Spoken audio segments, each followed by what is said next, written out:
Around 6 to 7 years ago, I was studying to become a minister at a conservative Christian college. I had been going to the same church since I was a little kid. Even though it wasn't a super big church, it had about 1,000 members. This church was a huge part of my life. I played the piano for the youth choir, gave sermons at the children's church service, and even drove the church bus to pick up kids who didn't go to church. I did all of this for free, without getting paid back for any of my expenses. During my last year in college, a new guy named Mr. Charming became the Minister of Music, Education and Youth at our church. Everyone thought he was great, especially the church leaders. But the thing is, he turned out to be really bossy. In our first youth group meeting with him, he said he was there to fix the youth group. He liked to say things like, "When I say jump, my followers only get to ask how high and how far." The grown-ups liked him, but the young people didn't. Within a few weeks, almost half of the high school and college students, basically, everyone without parents in the church, stopped coming to church because of him. Most youth directors would have gotten in trouble for this, but he boldly announced during the Sunday morning church service that he had fixed all the issues in the youth group. The pastor and the deacons loved him for it. He quickly set his sights on the pastor's job. Pastor T, who was around 60, became the target of rumors about his health and being too liberal for the church. In our denomination, being seen as liberal is a big problem. Even though the accusations against Pastor T didn't make sense, people kept talking about them. I don't know if the pastor found out, or if he did. Maybe he was too scared to do anything. Unlike some denominations where pastors are assigned by a higher authority, in our church, each congregation chooses its minister. This means pastors have to be careful because any small mistake can cost them their job. Sometimes, even doing the right thing can upset a few people, and that's enough to get you kicked out. Pastor T, like many pastors, could lose not just his job but also his home, as the church often owns the pastor's residence. So if you're out, your whole family becomes homeless and poor. Then I became a target, and I still don't know why. A couple of months after I started working for the church, Mr. Charming called me and said I was no longer needed for youth choir, children's church, bus ministry, or anything else. He didn't even want me to go to the Sunday morning worship service. Later, I found out that Mr. Charming's family members got hired by the church and were getting paid well for the things I used to do for free. His wife earned more for playing a beat-up piano at the youth choir rehearsal than the main organist-pianist got for playing for the adult choir. She could barely play the piano and always seemed bitter and angry, sitting there and glaring without saying much. I was really upset, so I went to Pastor T's office and asked him tearfully what I had done wrong. I couldn't get a clear answer. He just said that people are saying things about me, and that if I wanted a good recommendation for our denomination's ministers' school, I should shut up and do what I'm told.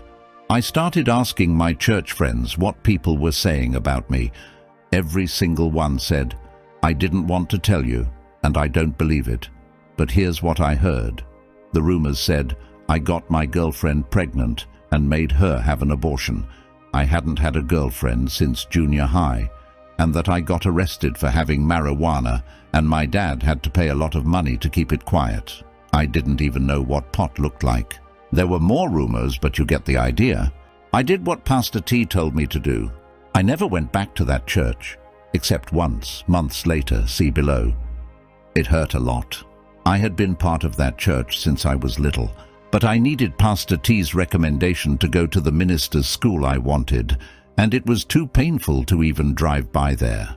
So I decided to stay away, but I started thinking about Mr. Charming. Someone that mean must have a bad past, and it probably wasn't good. Before working at my church, he worked at a big church in the same denomination in a town about 50 miles away. That church was actually twice as big as mine. So, he moved from a big church to the same job at a smaller church. Was it a bad career move? Was he running away from something? There was something fishy, and it seemed like an opportunity for me. Luckily, one of my uncles and his family lived in that small town, although none of my family went to Mr. Charming's old church. So I called one of my cousins, told her my story, and enlisted her as a co-conspirator. I'll call her Anne. The next Sunday morning, Anne and I attended Sunday school and morning worship at Mr. Charming's old church. Although Anne had never been a member of that church, it was a small town where everyone knew everyone, so she knew most of the people there. She started asking about Mr. Charming and got an earful. Every one of her friends said that Mr. Charming was a world-class creep. He would flirt with, and even make suggestive comments to, all of the girls in the youth group, even those in junior high. He was 40+ years old and had a wife and 3 children of his own. And then there was the touching. Never anything obvious or illegal, but he loved to put his hands all over the young ladies whenever their parents weren't around. But just like at my former church, the adults loved him because he kept the youth in line. Our investigation went on for several weeks. I kept a low profile so as not to arouse suspicion. Mostly I just stood around, ate donuts, drank coffee and talked about football. Anne did most of the work because she knew so many people, and it was perfectly natural for her to attend this church in her hometown, even if it was not the church she usually attended. After church was over, we would go to her house, have a delicious Sunday lunch cooked by my aunt, and then write down everything we had learned. By then Anne's whole family were in on my investigation. They were as angry as I was about the way I'd been treated, and our weekly report made interesting lunchtime conversation. In a few weeks I was pretty sure that if I took a few of these young ladies and their parents, who were friends of my aunt and uncle, to my old church and let them share their stories with the parents of some girls in the youth group, Mr. Charming would lose his job. But things kept getting even more interesting, so Anne and I kept investigating. I really wanted to stay under the radar because I didn't want to make Pastor T any angrier than necessary. He knew a lot of people in the denomination and could easily ruin my career before it even began. After about a month, Anne pulled me aside and said, "You have to hear this." She introduced me to a well-dressed big guy, maybe 30-35 years old. Let's call him Fred. We went to a Sunday school room where no one could overhear us. It turned out that Mr. Charming had been having a secret relationship with Fred's wife for several years. When Fred found out, he stayed calm, consulted with a lawyer, and spent months collecting evidence. There were text messages, voicemails, emails, even photos and videos with Fred's wife and Mr. Charming. Apparently, Mr. Charming enjoyed watching videos of himself and Fred's wife and would send them to her. They both engaged in cybersex through texts. Later, they would meet in person and make more videos.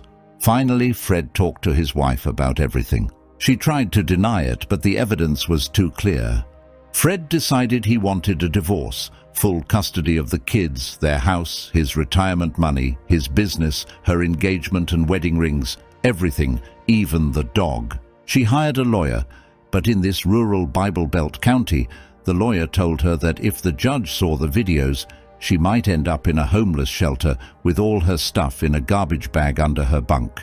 Then Fred turned his attention to Mr. Charming. Fred truly loved his wife and believed that Mr. Charming intentionally ruined their marriage. Going through the court system, suing for loss of consortium, and making Mr. Charming legally miserable would take too long. This is the rural Deep South, where people prefer a more straightforward approach. In these counties, the police and any jury of your peers probably include people who have known you since kindergarten. So, if you have good reasons for your actions and you're not too foolish about it, there are things you can do. Fred set up a meeting with Mr. Charming in his church office. Mr. Charming had no idea because Fred was a deacon and his kids were in the church youth group. Remember I mentioned Fred was big? He was at least 6 feet 6 inches, 300 pounds, and if there was an inch of fat on him, he hid it well. He looked like he could uproot a 100-foot oak tree without breaking a sweat. Fred told me he brought several friends with him and, of course, the videos. One friend blocked the door. Another unplugged the phone. A third one stood behind Mr. Charming and encouraged him to stay seated in his chair. Fred made Mr. Charming watch about 10 minutes of one of the videos. Then he calmly said, "I'm going to stand here and watch you pack up your stuff. After that, you're going to leave this place and never come back to this town again, or we'll be back." Mr. Charming did what he was told. A month later, he got a new job at another church, my old church, and started causing problems for a whole new group of people, including me. Fred didn't know where Mr. Charming had gone. He was led to believe that Mr. Charming had moved to another state. He was surprised, pleased, and angry to find out that this guy was only 50 miles away. This all happened a few months ago. Fred was still deeply in love with his wife. They were getting counseling, and he hoped they could save his marriage. But his hatred for Mr. Charming was still growing. It was like Mount St. Helens right before it exploded. He showed a face of controlled anger and revenge that scared me, even though I wasn't the one he was angry with. The next day, Monday, I drove back there and gave him a copy of my old church's directory. It had home addresses, phone numbers, and email addresses for pretty much every member of the church. I showed him the pages listing all the deacons and other church leaders. I marked some of the church's major financial donors.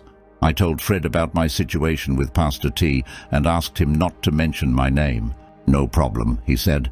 The next Sunday, I couldn't resist going to my old church to see what was happening. Mr. Charming wasn't there, and no one explained what had happened to him. One strange thing, though, the pastor looked really scared. His voice, which is usually strong and loud, was shaky throughout the whole sermon. I sneaked in just before the service started and made sure to sit in the front row, center pew. The pastor's face when he saw me was priceless. I didn't know it then, but Fred had been working hard and did a thorough job. The entire church received several anonymous emails with photos and videos of Mr. Charming and Fred's wife in various compromising situations. Deacons and major donors got emails and express mail packages just to make sure. Mr. Charming and Pastor T were left out. They didn't know anything until the phone calls started coming in. After the service, my church friends quickly figured out why I was there. It felt really good. I became a bit of a hero, even though I kept saying I had no idea what they were talking about. Things kept getting messy at my old church for months. Both Pastor T and the pastor of Mr. Charming's old church almost lost their jobs because they lied to the committee of deacons at my old church. This committee recommended hiring Mr. Charming, but were misled about why he left his previous job. Somehow, both pastors managed to stay in their roles, but a lot of people left my old church, causing financial problems. There was talk about taking legal action for sending unwanted explicit content to older ladies and others in the church. But they couldn't prove that Fred did it.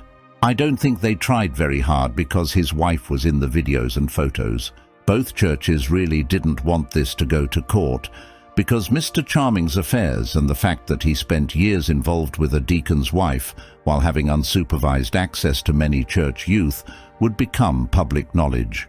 So they kept it quiet. I never saw Pastor T again. I had lost all trust and respect for him, and I was sure he figured out my connection to the whole mess. So my chances of having a preaching career in my denomination were pretty much zero.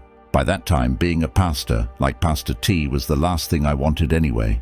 I withdrew my application to ministers' school and eventually earned a doctorate in archaeology at a different grad school, magna cum laude. I've been teaching at a large public university in the Midwest of the USA with summer jobs on archaeological digs in Europe, and I am very happy. One last, very satisfying event. The reason for this post. All of that happened 6 to 7 years ago. Fast forward to last March. I went to pick up a friend at a large downtown urban bus station in the US. Everyone hates this place. Not only is it crowded, but it is poorly maintained and dirty. It smells like spoiled garbage mixed with diesel exhaust and seldom cleaned public restrooms. My friend's bus was running late, so I went to the newsstand to get a soda and candy bar. Guess who was restocking the shelves?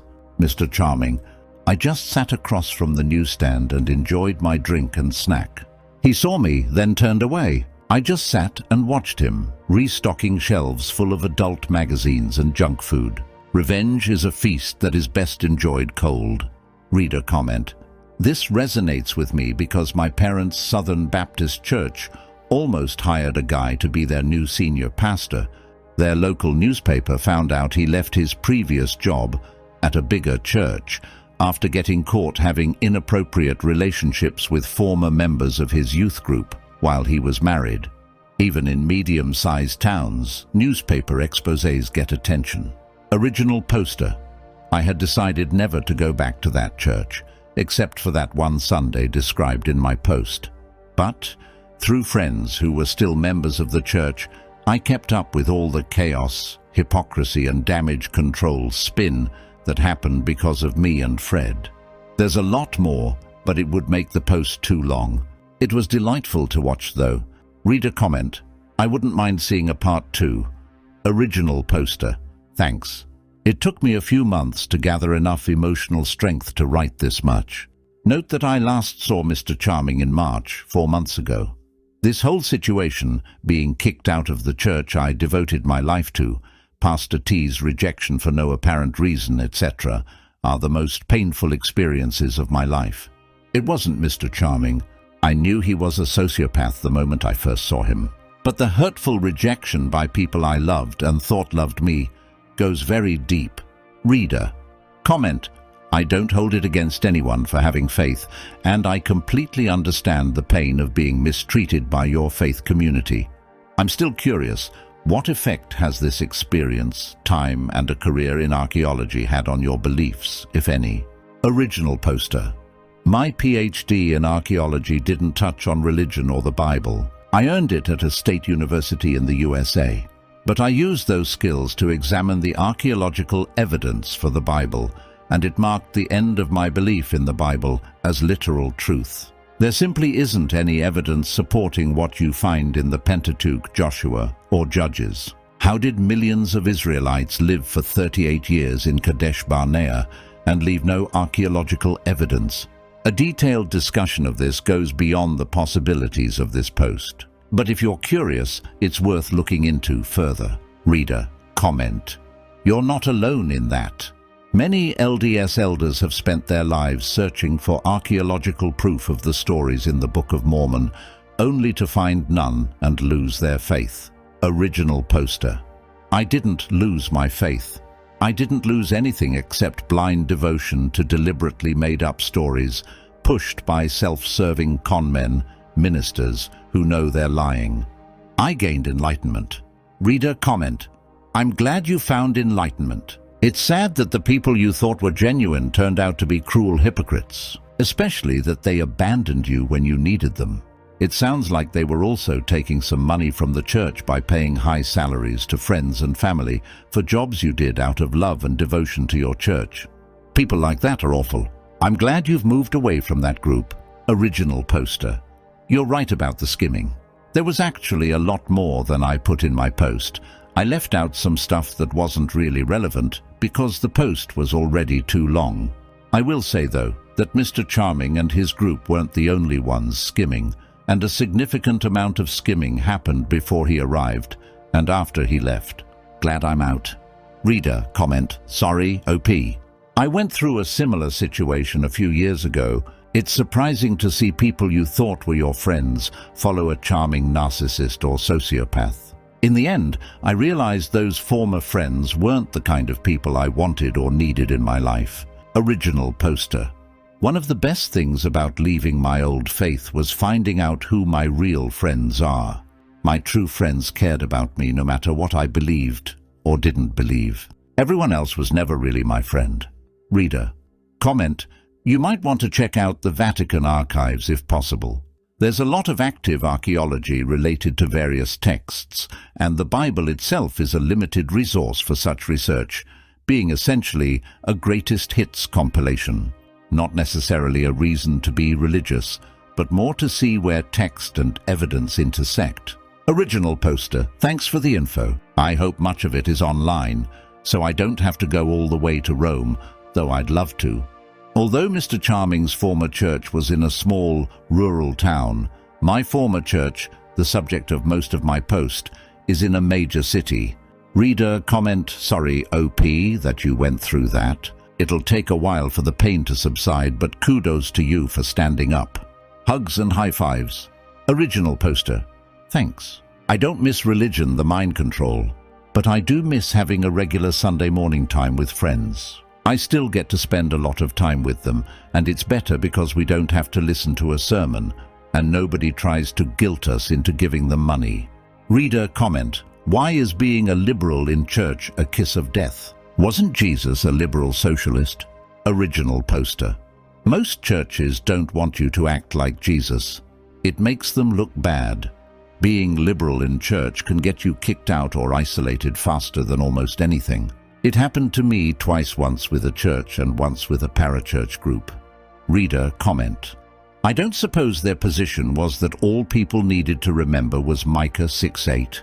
Original poster. Micah 6:8 says, "He has shown you, O man, what is good, and what does the Lord require of you, but to do justly, to love mercy, and to walk humbly with your God."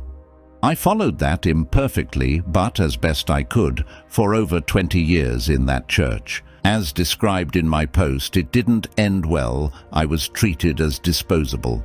Reader comment: great revenge story. Did you ever get back in touch with Fred? In a way, Fred got his final revenge on Mr. Charming. Original poster. Fred and I do communicate, usually via email, a few times a year.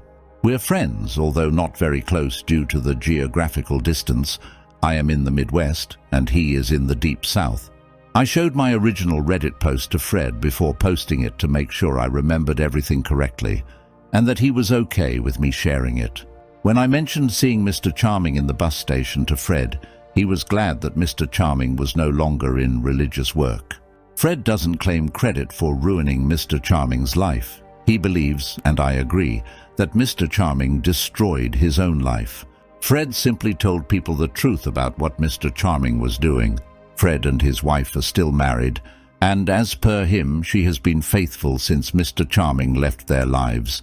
While he holds Mr. Charming more responsible than his wife for her adulterous relationship, it took years of marriage counseling to rebuild trust. Fred is one of the most loving and forgiving people I've ever met. Personally, I might have chosen to divorce her. Fred and I exchange texts or emails a few times a year, and occasionally have a phone call. He called to congratulate me when I earned my doctorate. Fred has a high school education, maybe some junior college, and not a trace of jealousy in his character. He's a really nice guy. However, managing his family responsibilities and his small business, where he's known for being conscientious and honest, along with my commitments to grad school and teaching and occasional travel, make it challenging for us to have a close relationship. Maybe in the future, when our lives are less busy, we can find time for a deeper friendship. I think it would be a good one. You're right about Fred, not his real name. He's a loyal friend and one of the most genuine people you'll ever meet. By the way, he chose to forgive his wife and stay married.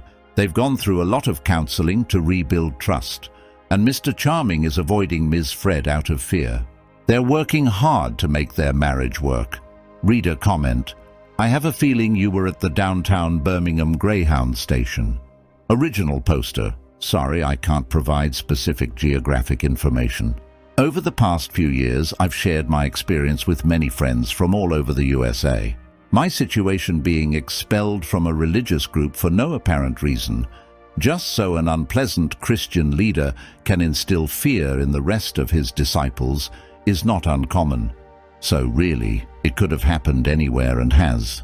Reader comment: honestly, I thought it was the same Greyhound station. It's really tough not to picture that place when someone describes it that way. I've only been there once, and I hope I never have to go there again. But I'm not far from Birmingham, and I'm really curious about which church this might have been. Original poster. That's the intriguing part of my post. It could have been any one of many churches, right?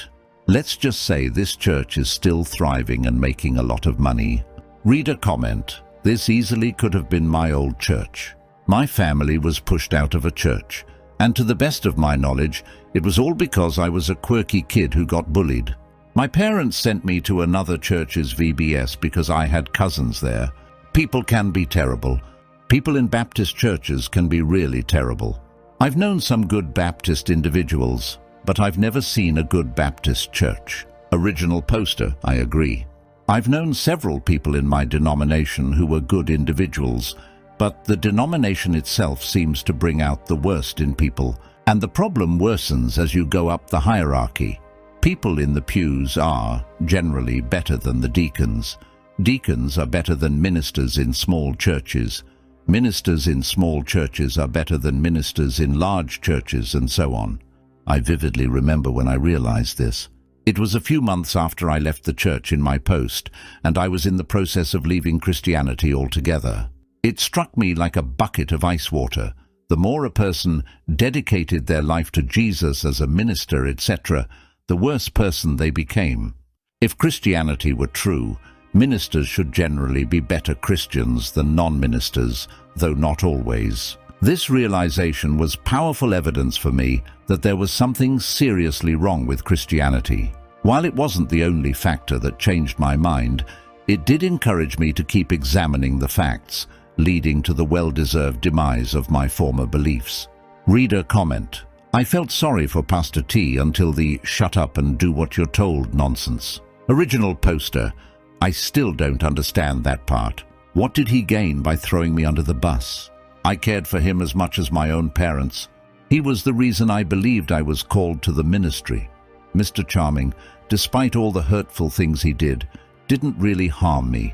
I knew he was a sociopath the first time I saw him.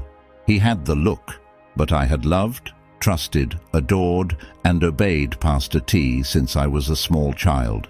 I felt disposable. It still hurts. Reader comment: I wonder if Pastor T was accustomed to types like Charming. He seems to have the enabler role down pat. I mean, who lies to bring a guy to your church who messed with the old church's deacon's wife and taught young girls? If nothing else, wouldn't you be worried about what he'd do to your wife? And then his deacons start to worship the dude, and Pastor T says nothing. The rumor mill starts about Pastor T, and he still says nothing. Then he wants you to stay silent too. Makes you wonder how young Pastor T got his position and how many times he said nothing to get and stay where he is. Original poster: I didn't have a say in hiring Mr. Charming since I wasn't a deacon. However, based on talks with a couple of deacons who remained my friends even after I left the church, it seems Mr. Charming's old pastor knew the real reasons he left. There was a lot of intentional deception to get him hired at my former church. I know this because Fred shared that he had a meeting with his pastor, revealing why Mr. Charming quit suddenly and the meeting didn't end well. When the deacons at my church were deciding on hiring Mr. Charming, they all received a glowing letter of recommendation from Mr. Charming's Fred's church pastor. So at least Mr. Charming and his pastor lied. As for Pastor T, I can't be certain. In my denomination, sexual immorality among professional Christians is common, so it's possible Pastor T knew and didn't care. Mr. Charming was skilled at whipping the youth group in line, something Pastor T and the deacons wanted.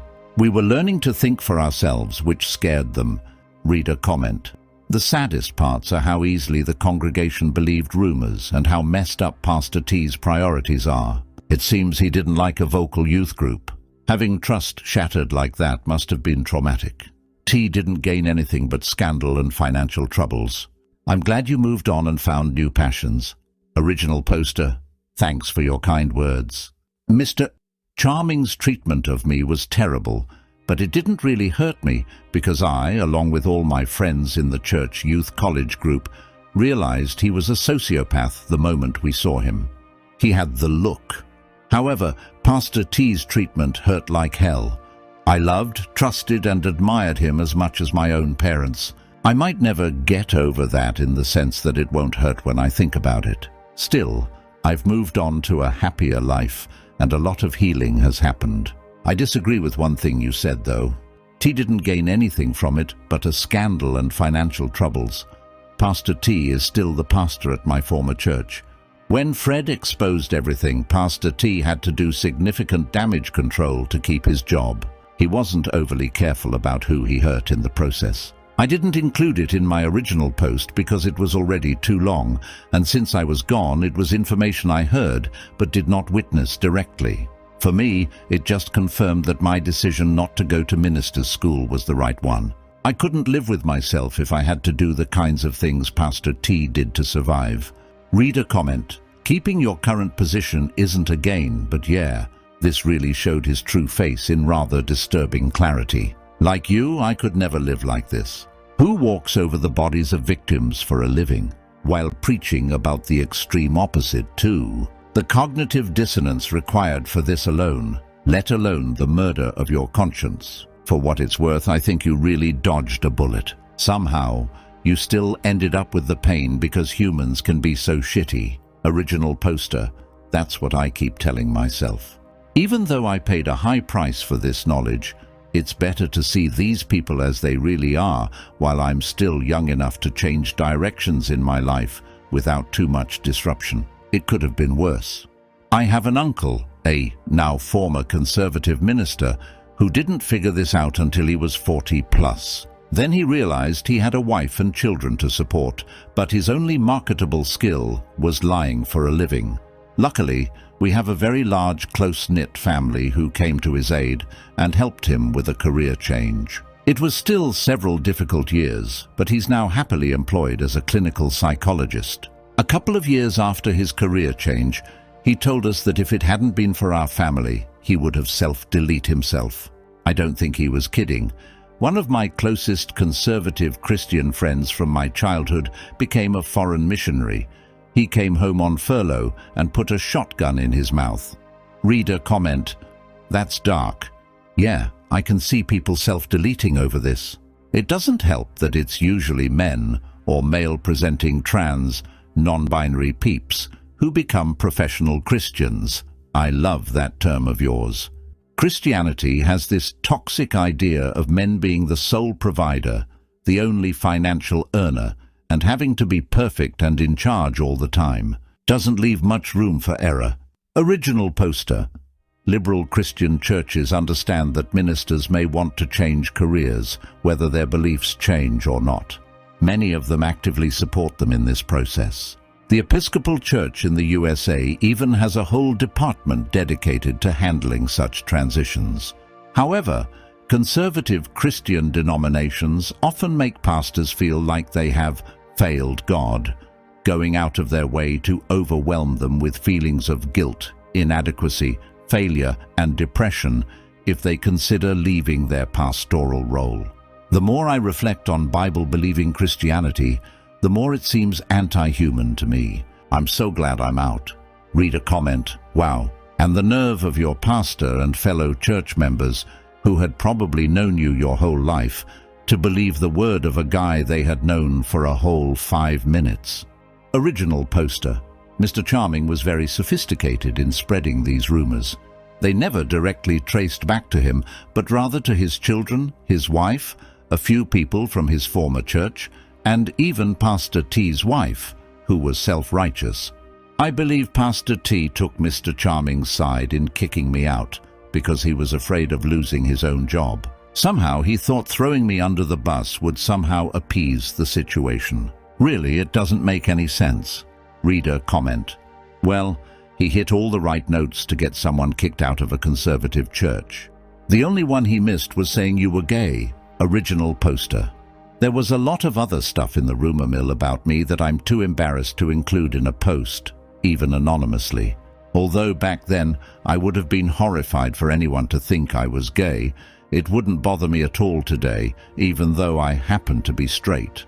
But some of the other stuff was just repulsive, and many people at the church believed it without asking me or considering any evidence to the contrary. Reader comment: sounds like this guy saved you from the insanity that would have been life in the Baptist church. You should have thanked him. Not that academia isn't a little crazy. Original poster. I definitely thanked Fred, repeatedly, but I will never thank Mr. Charming. While there is a sense in which he did me a favor by revealing the true nature of people in the ministry, 2 pastors and himself, if you read all of my responses, I had invested my entire life in that church. I loved that church and the people in it. I trusted them. They were my family, God's forever family, just as much as my mom and dad. But he kicked me out by spreading rumors that I had gotten my girlfriend pregnant and she had had an abortion. I'd been arrested for possession of marijuana and other stuff that I'm too embarrassed to post, even anonymously. Scars like that don't heal quickly. My entire childhood and youth church experience, 20 years, is now bittersweet because of him, and it was completely unprovoked. To this day, I have no idea what I did to upset this guy. Some people from his former church, Fred's church, where he worked for several years, told my cousin that he would occasionally do this to one of his disciples, apparently at random, just to show the rest of his disciples that he had the power to do so. Reader comment: so insane. Hope you're happier now. Original poster: much happier. Unchurched, non-religious, able to think. I'd rather have questions that cannot be answered than answers that cannot be questioned. Richard Feynman, reader. Comment: you didn't do anything. He simply needed reasons to justify removing you from the things you did for free, so he could hire his people at pay. Just firing you and hiring them would have looked sketchy, but if you were a bad person, then obviously you would have to go. That's all. Original poster: I've put Mr. Charming's evil behind me. But Pastor T's rejection and mistreatment of me still hurts like hell, though. I loved, trusted, and respected Pastor T as much as my own father, maybe more. But to him, I was disposable. When it was in his self-perceived interest to throw me under the bus, he did not hesitate to do so. I seriously hope I never see him again. I'm not sure what I would do if I did. Reader comment: you sensed a sociopath. He sensed you'd seen through him. Original poster: probably so. I was really trying to hide it. But maybe I wasn't as good an actor as I thought I was. Reader comment: Charming decided to play a stupid game and win himself a stupid prize. In any case, OP, I'm sorry all your hard work at your church was all for naught. But the way you got your revenge was extremely satisfying. Nice one. Original poster: I know this is the pro-revenge subreddit, and what I did might seem like revenge, but my main goal was to prevent him from hurting others as he had hurt me. He didn't hurt me personally. I could tell he was a sociopath the first time I saw him. However, he influenced people in the church, like Pastor T, to do very hurtful things to me and others I cared about. Was he a truly evil, corrupting force? Or did he merely help reveal the true nature of secretly bad people? It's a challenging question, and I'm still grappling with the answers. But the way Pastor T treated me feels like a deep, jagged, infected wound. There were no winners in this situation. I lost a church family I loved, discovering that for my entire life I had loved them, and they had never loved me. And I wasn't the only one hurt. Many others, though not directly relevant to the story, experienced similar pain, which I didn't include in my original post. Reader comment: I know I'm a day late and $1 short, and I'm not sure if this will help soothe the pain, but I'm willing to bet my soul that Mr. Charming found some dirt on Pastor T as well, and was blackmailing him to make it easy to get rid of you. The entire time I was reading your post, I was questioning why your pastor would dismiss you so easily after your time dedicated to the church, in which there have been no complaints about you. If you ever want to chat, hit me up. I also dedicated my life to religion only to have the rug pulled out from under me due to hypocritical, abusive people. Your story speaks volumes, and I wish I was able to pull off even a modicum of revenge as beautifully as this. Original poster: interesting theory. In 7 years I've never thought of that. I don't know if it would ease my feelings, even if Pastor T spent the first 20 years of my life expressing love in a non-inappropriate, agape way, and demanding the same in return, only to treat me poorly just to protect himself from blackmail. But it would clarify some things. After the Mr. Charming incident, Pastor T almost lost his job due to hiring Mr. Charming. The rumor mill then turned against Pastor T, leading to some terrible things being said. Many people left the church, causing financial difficulties and more. I didn't include these details in my original post because it was a different story about different people, mainly Pastor T. Also, my post was already too long. Crucially, I had no way to independently confirm most of the rumors about Pastor T. I don't care about him, but I have enough integrity to avoid falsely slandering someone, even if they're a world-class scumbag. I was no longer attending that church and was trying to move on, so what I heard was second, third, or fourth hand through friends.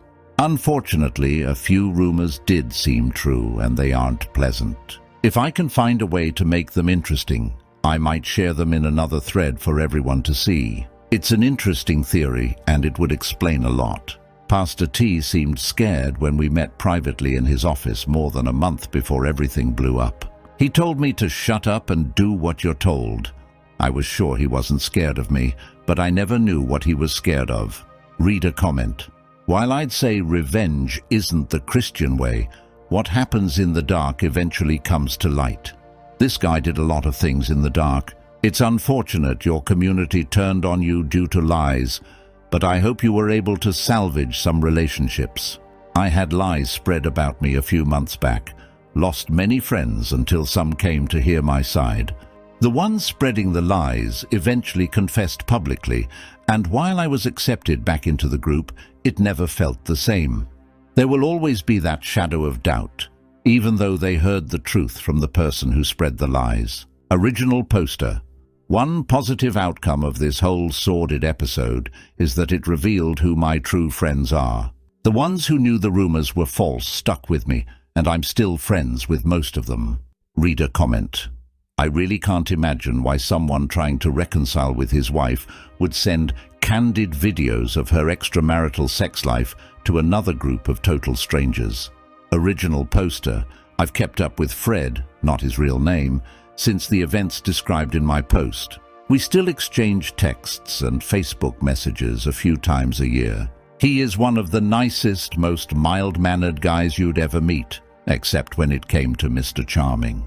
I can't provide specific information, but he eventually chose to forgive his wife, and they are still married. Rebuilding that trust was a much more difficult task.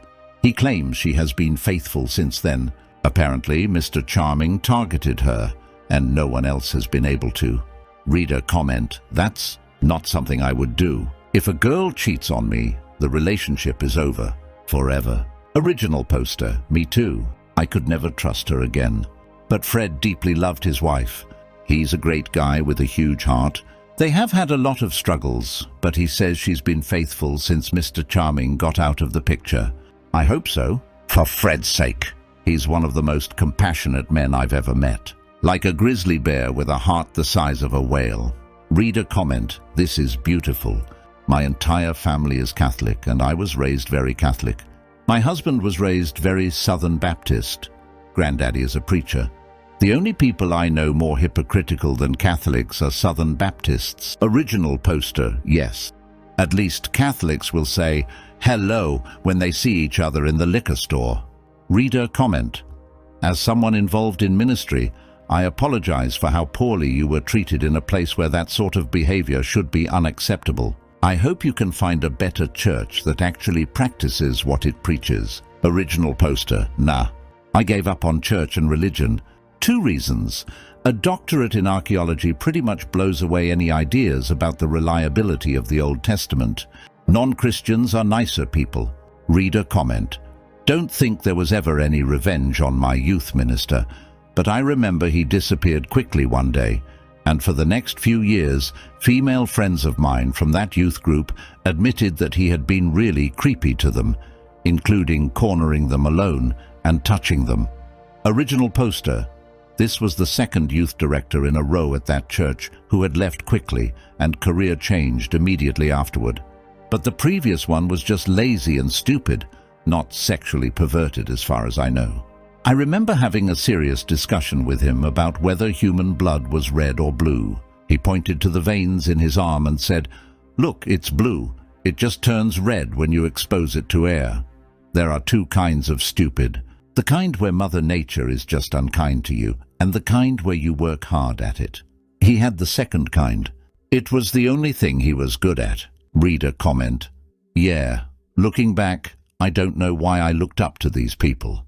I actually went into ministry for 15 years before getting fed up with the hypocrisy and left the church altogether. Original poster. So you were a minister for 15 years, then left? What are you doing now? Reader comment. I was a worship leader. Transitioned that into a secular band that was relatively successful before the pandemic. Now I'm collecting unemployment and waiting until 2021 to get back on the road. It's tough right now, not gonna lie. But I'm way happier than I was in church. Original poster. I wish you every success. Sounds like you have had a difficult path, but you're handling everything with wisdom and strength. Reader comment. I can tell why T's wife radiated bitterness and repressed anger if she was shackled to somebody like that. Original poster. Actually, it was Mr. Charming's wife, not Pastor T's wife. Sorry, I did not make this clear in my OP. Pastor T's wife was a piece of work too. I don't know where they found a corn cob big enough to cram up her butt. Most repressed person I've ever met. I have some interesting stories about her too, maybe in a future post. I'm pretty sure Mr. Charming's wife knew why Mr. Charming had to leave Fred's church. So yes, she was pissed, but trapped. She had no job skills and 3 children.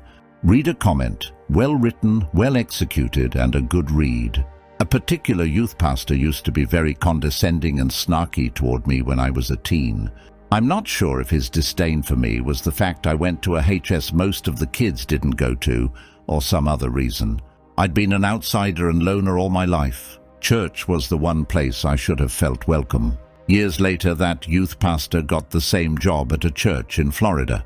He ended up marrying one of the girls from his youth group 6 months after she turned 18. They had 3 kids, and eventually he became a pastor at some church in California. About 2 years into his leadership of that church, an underage neighbor with learning disabilities claimed she had been having an affair with the guy.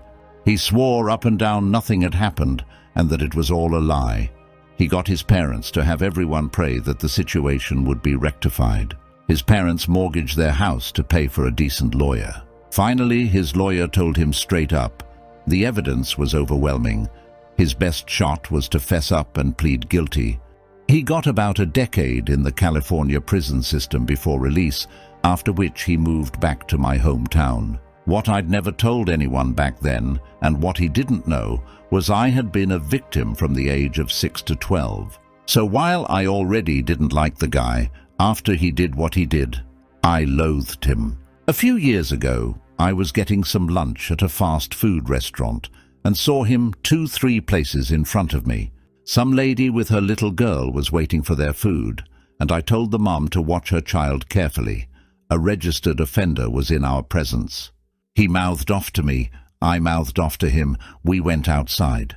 He didn't have much to say 5 minutes later, but any hint of snarky condescension was gone. At any rate, I'm Presbyterian.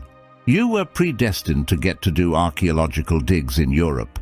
I am so envious. Not be a pastor. Or I'm sorry you had to deal with that. But you have learned that believers following the man and not the maker is a recipe for disaster. Glad he got his comeuppance. God bless. Original poster. I'm so sorry that you had this terrible experience. I don't know what to say except that I'm glad that you had the chance and the courage to confront this creep. I hope it helped. Reader comment. It's all good, I assure you. I am saddened you were forced to leave your home church due to that pastor. My mom was on a pulpit committee to find a new pastor many years ago. There was turmoil and a falling out, so my mom stopped going there. She went to a different church the rest of her life, and I often went with her. But I have never felt like that was my church. You understand, I'm sure. We all need to get right with the Almighty, especially with whatever happens in November looming. I need to look for a church for me and get back to living my beliefs. Your story encouraged me to do that. So I thank you. Original poster. Actually, I did keep my conservative Christian beliefs for a while after leaving the church. But a few semesters into grad school, studying archaeology, I started applying my grad school skills to the whole question of the reliability of the Bible, and my beliefs took a decidedly more agnostic turn. I still like some of the things that the Bible says that Jesus said, like, love your neighbor, unless he is Mexican or black and living the Bible Belt.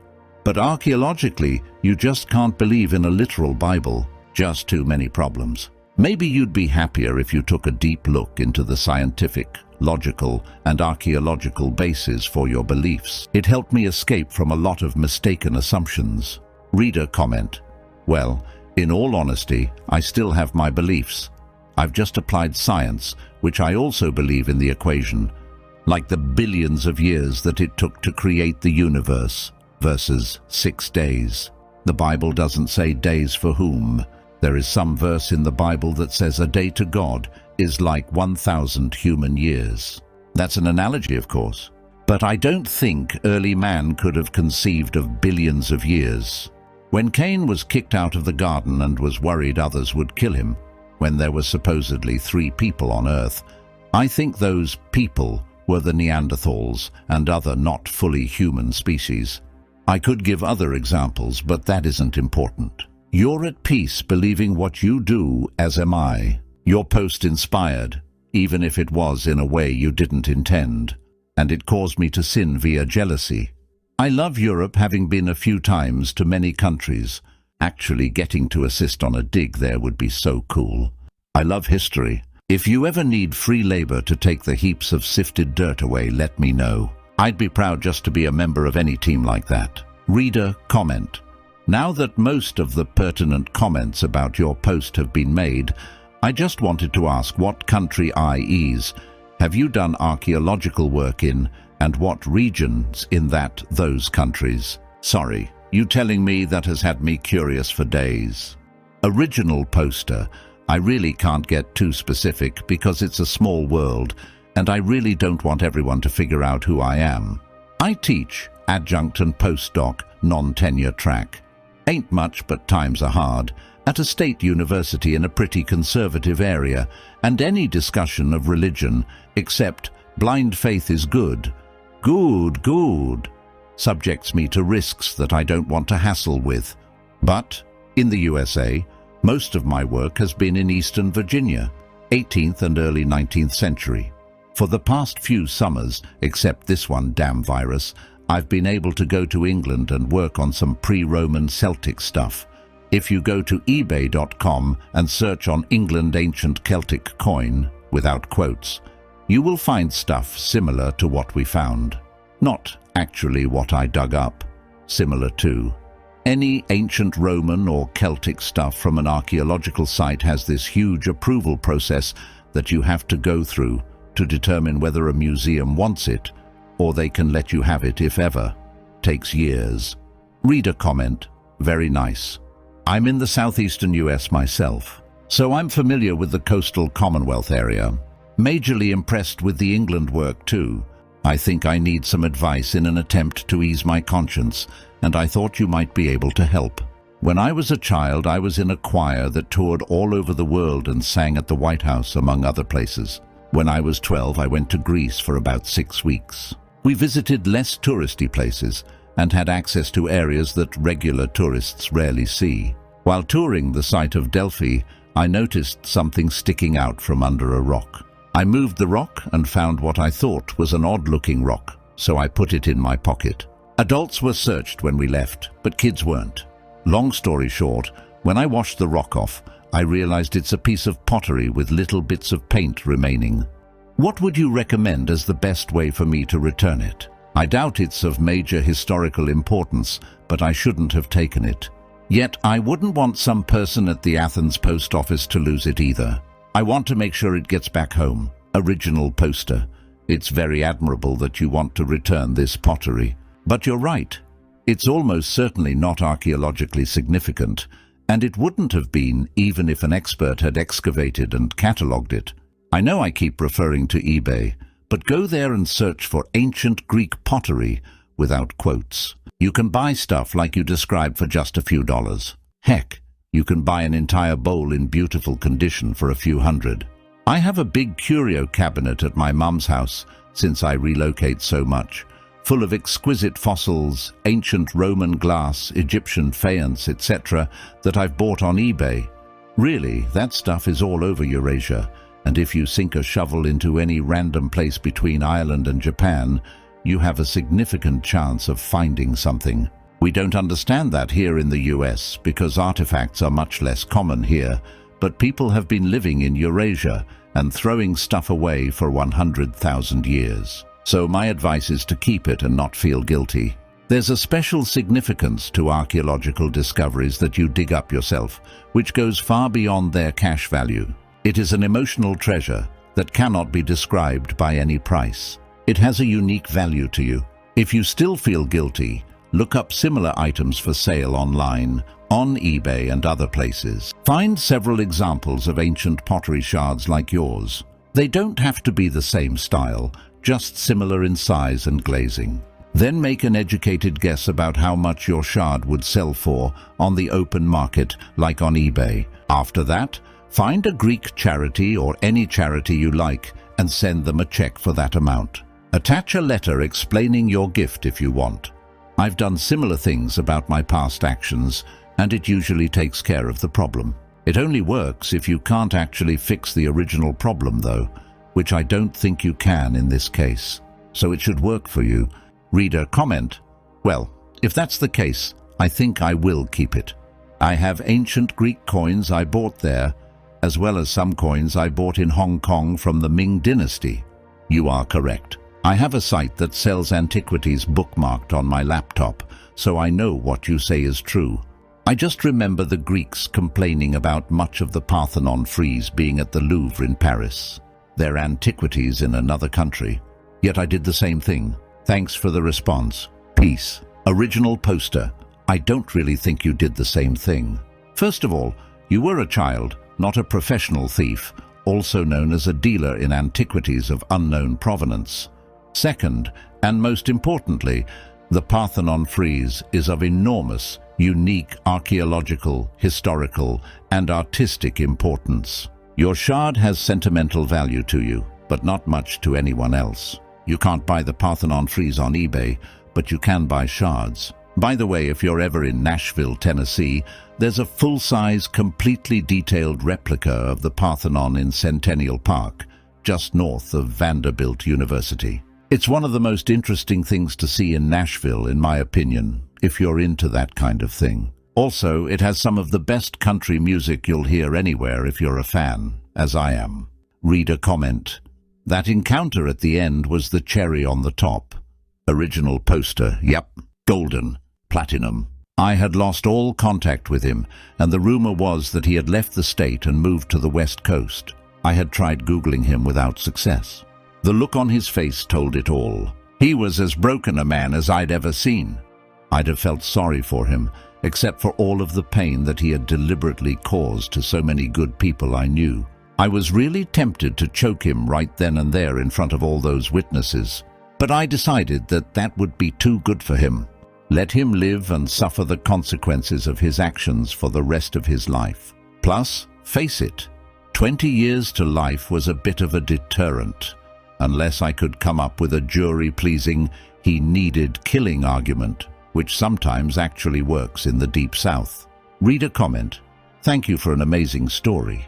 I keep on wondering what drives evil people like Mr. Charming. Original poster. I don't understand either. Someone with his kind of talent and charm could easily be hugely successful as a minister or any of dozens of other careers. Some people just get gratification from betraying and hurting others. It makes them feel superior. Reader comment. Any chance you spent your youth in a fundamentalist Christian school? Original poster. Yes. I didn't have any close non-Christian friends until I got to grad school, which was at a major state university not in the Deep South. So I was really surprised that non-religious people were nice folks, moral, kind, honest, hardworking, etc. It's because all of my Christian leaders had told me that anyone who wasn't a conservative Christian had horns and a tail. Reader comment. Sounds like IFB associated with BJU. I know that scene. Original poster. Most conservative Christians I know hate Bob Jones University. I admit that my circle of friends is limited, mostly to just one of many denominations. They think that Bob Jones U is bigoted and backward. Imagine that. Reader comment, I hope you kept in touch with Fred. He sounds like a nice guy to keep on your side, you know, for reasons. Original poster, Fred and I swap texts or Facebook messages a few times a year. Occasionally a phone call. He called me to congratulate me when I was awarded my doctorate. This is a guy with a high school education, maybe some junior college, not a jealous molecule in his body. He is really a wonderful guy. But with his family obligations, business, he owns a small business and is very popular with customers because he is conscientious and honest. Contrasted with my grad school and now teaching jobs, with my occasional travel, it's difficult for us to find time for much of a relationship. Maybe sometime in the future, our lives will slow down and we can make time for a close friendship. I am sure it will be a good one. You are right about Fred, not his real name. He is a devoted friend and as genuine a person as you will ever meet. He decided to forgive his wife and stay married, by the way.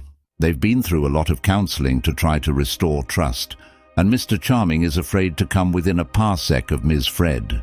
So they are trying to make it work.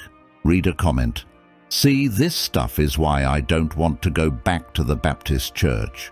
I want to go back to church, but I want a different denomination. Original poster, try the Unitarians, sometimes called Unitarian Universalists. They are not Christians, but they have church services with hymns, a sermon, and sometimes even a potluck dinner. I've attended several Unitarian churches over the past 3 to 4 years, and they are all very nice people. Reader comment, my parents tried a Unitarian group when I was a child, but they as a group do not believe anything, and are thus not a refuge for those seeking higher truth.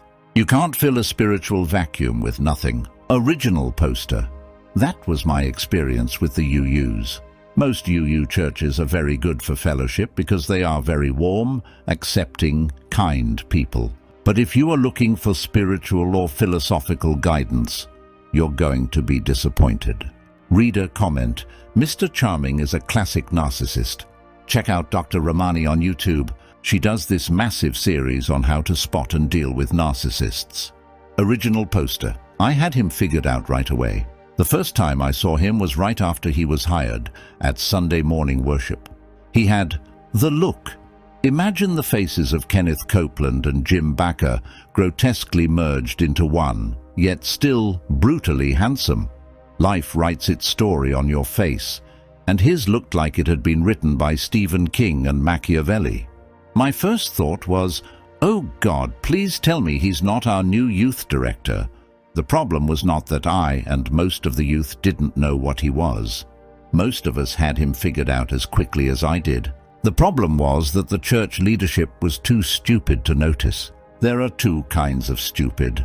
The kind where Mother Nature is just not very generous to you, and the kind where you could be smart if you tried, but you choose to be willfully foolish. The church leadership, Board of Deacons, had the second kind. Reader comment.